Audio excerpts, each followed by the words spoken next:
What's up, JEFusion fans? This is Philip and welcome back to another video. So let's talk about Kamen Rider Gavv episode 20 and Bundorio episode 45. So this is the most recent superhero time, of course. And before I begin, I, as much as possible, don't want to spoil anything because really a lot of things have been happening in these past few episodes for both shows, especially like these particular episodes that we're gonna talk about today. So, as much as possible, as I don't really want to spoil anything, I'm going to vaguely summarize the episodes so that in case some of you watching haven't seen them yet, and I highly suggest that you do, so go ahead and check them out. So, yeah, I'm not gonna spoil much and vaguely summarize everything like I've said earlier so that those who haven't seen them yet do have a chance to enjoy these episodes. So, with that said, let's begin with Kamen Rider episode 20. So, Kamen Rider Gavv episode 20, by the way. So, yeah. So, continuing from episode 19, where we see Vram in action, of course. So, now in episode 20, we actually get to see him work alongside Gavv. So, Kamen Rider Vram was originally introduced as Lagen 9, and however, he reveals that his true name is actually Dakia. So, Dakia and Choma talk to each other, so we find out here Dakia's true motivations for fighting, although we already kind of understand it from last episode, but this is where Shoma is able to convince Dakia to work with him in order to save the people that Dakia basically, compressed into acrylic stands like several episodes before, a few episodes beforehand, right? So Dakia agrees and they work together in order to save those people. So finally, somehow they manage to get back into the uh, granite dimension. How they did it, so you gotta see it for yourselves. So yeah, so they end up they do end up rescuing or collecting the missing people. So this is where Glota shows up. They were cooking when they casted Glota. Oh my goodness, yes. So basically, as I would summarize this episode into one complete sentence, it would be, please, Glota, step on me, mommy, and I wish it were me, not him. It should have been me, not him. Moments, yeah, those kind of things. So, anyways, Glota shows up to try and stop both of them. And really, Glota is insanely powerful. Okay? Well, yes, Jeep and Pita were kind of nuisances, but like they always work together. But for the first time, someone who's fighting solo, in this case Glota, man, she is way powerful than you could ever imagine. Like she just made short work of Hanto when they met, but even when working together, so yeah, Shoma and Dakia had some trouble. And by the way, this is also where Vram's jelly form makes its debut. So if you want to really know how it works, so you gotta watch the episode. Now,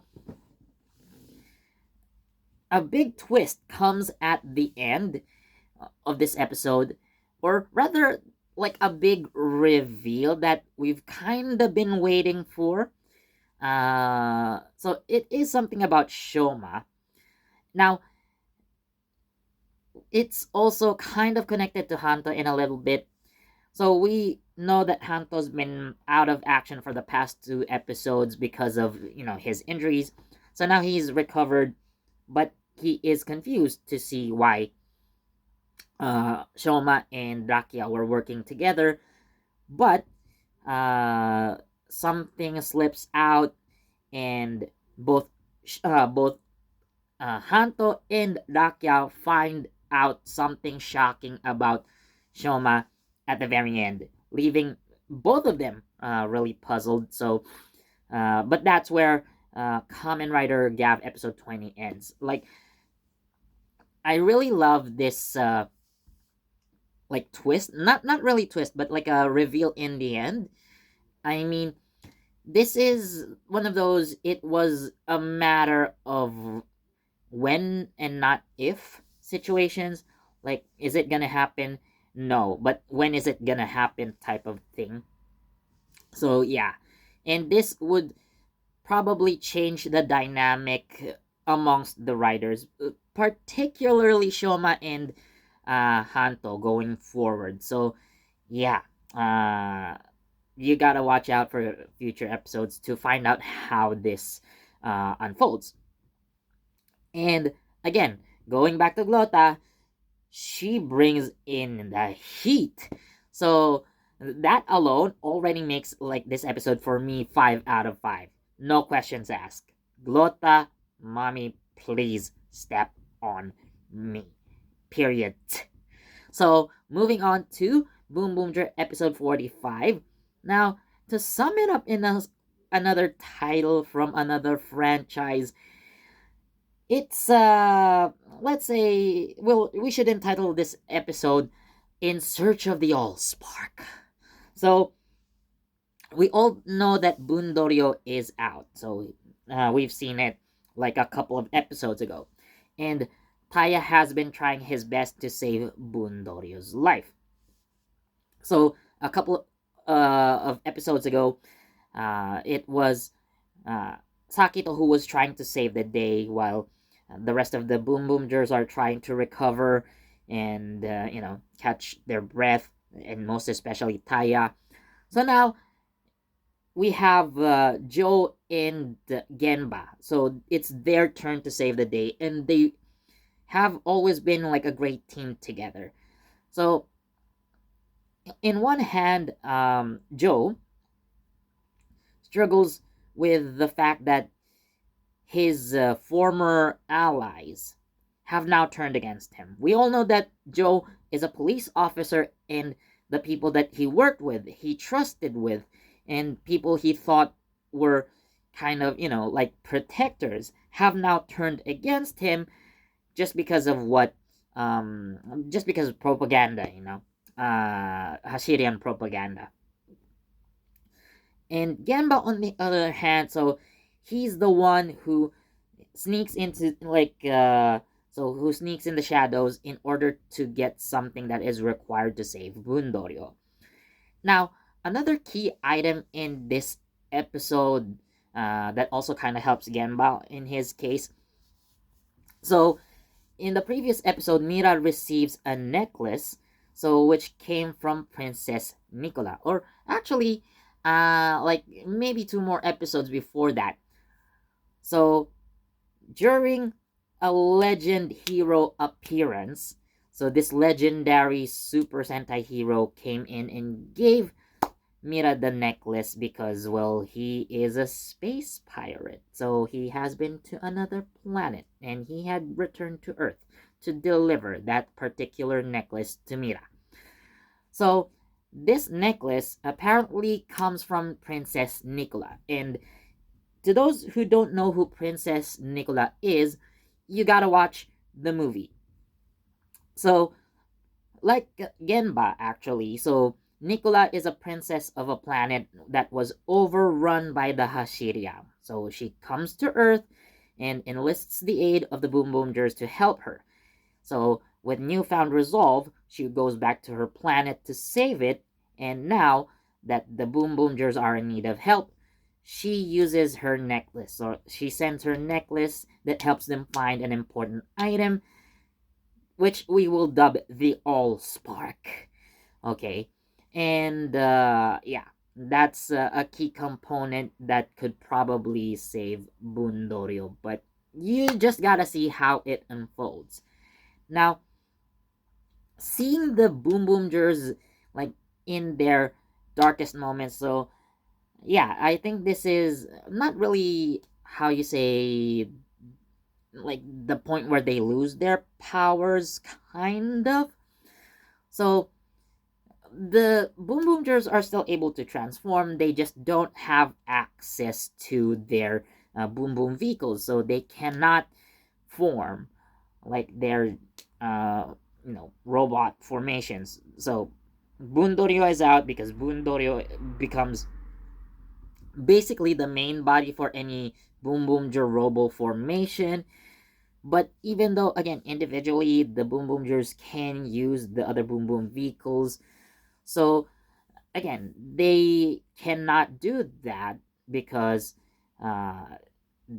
basically the data has been stolen from them. Like the access to the Boom Boom cars or the Boom Boom vehicles are locked away from the Boom Boomers. So in a way, they are powerless. However, this is where the Sanshita come in. So quote unquote Team Rocket, and this is their, you would say, shining moment. So what kind of things do they do in this episode? That one I would highly recommend that you watch. So again, given the twists or like the developments in Boom Boom Jer, considering that we are nearing its end, so things are really getting more intense. I would say like the execution of things that happen in this episode, I would actually give Boom Boom Jer episode 45 a 5 out of 5. So we see again like Genba and Joe working together as a team like they always do. So again, both of them like they're just like a perfect combination how they complement each other's fighting skills in the way that, because like Sakito has already done his part to keep the enemies at bay. Uh, so Sakito did fight in this episode, but when it's their turn, so Genba asks you know Sakito a favor. So like, okay, I got you, bro. I'm out of here, but you take care of the enemies. So that kind of shtick. So Sakito runs off basically to help Taya, and then like he leaves it to Joe and Gemba to take care of whatever enemies in their way that time. So again, really good teamwork for the three of them, but most especially Genba and Joe. And again, so Team Rocket had a really how do you say, like their defining moment in this series. So yeah, I do love everything that's happened. Again, I'm giving it a 5 out of 5 just because, like, for me, it was an exquisite episode, really. So it was emotionally intense, and again, I'm really waiting to see what happens in future episodes. So yeah, with that said, again, I really enjoyed this week's superhero time. I gave both episodes a 5 out of 5. So I'm really excited to see what happens next with Gavv, and I'm really excited to see how Boom Boomer ends as well, considering that we have like 3 episodes left, if I'm not mistaken. So stay tuned. So we will get to that when the time comes. So as always, thank you so much for watching. So if you've seen the episodes, let me know what you think down in the comments. So anyways, again, thank you so much for watching. Please do leave a like, comment, share, subscribe, and don't forget that notification bell so you get the latest from JEFusion. This has been Philip, and I'll see you next time. Bye.